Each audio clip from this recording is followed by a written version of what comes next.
Welcome back, maths fans, to another Maths Watch clip help walkthrough. Okay, at the moment we're looking at clip 179, iteration, trial and improvement. This part is trial and improvement, and it's question 2 here. So the question says, Stephen entered a number into his calculator.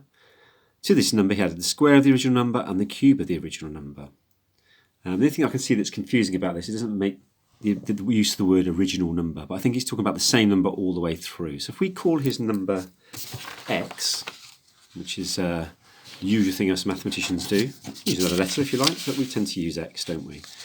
Okay, so we're going to say he got x plus the square of the original number, x squared, plus the cube of the original number, x cubed, and it said he got an answer of 182.257.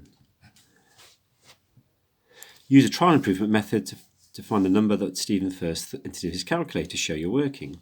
Now, trial improvement means exactly that. We're going to try a number, see what answer we get.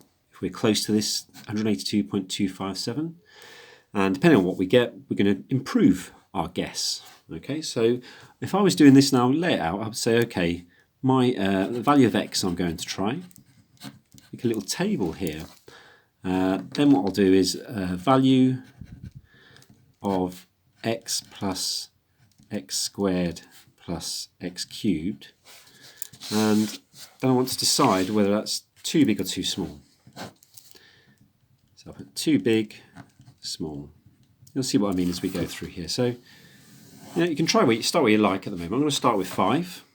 So I'm working out 5 plus 5 squared plus 5 cubed. All I'm doing is trying improvement, trying x equals 5. So 5 plus 5 squared plus 5 cubed, 5 plus 5 squared plus 5 cubed gives me 155. So not too bad, but I think we can all agree that comparing that to what I'm trying to get, that's too small. So what's my option? I'm now going to try a number bigger. So we're going to go into decimals yet. I'm just going to stay with whole numbers. So 6 is the next one. 6 plus 6 squared plus 6 cubed. So here we go again. 6 plus 6 squared. So if you've got a calculator, you can use this, plus 6 cubed. And that's given me 258. So what does that tell me? Well, that's too big. That's the first thing it tells me. The second thing it's telling me is my solution is somewhere between 5 and 6. So logic says I'm going to try halfway between there. So again, 5.5 is what I'm going for first. 5.5 plus 5.5 squared plus 5.5 cubed. And we try again. So here we go. 5.5 plus 5.5 squared plus 5.5 cubed. And that's given me 202.125.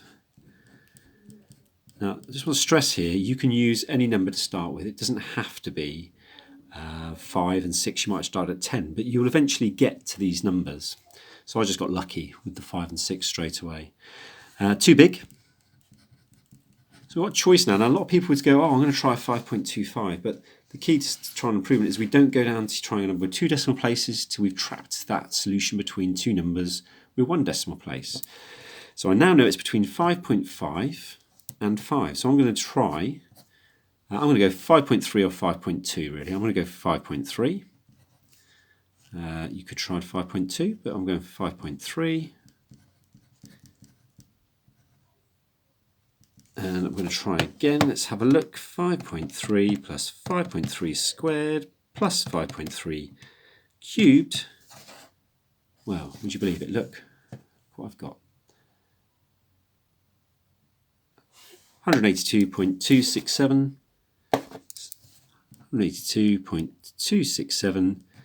So, Stephen's number, the number must have been 5.3.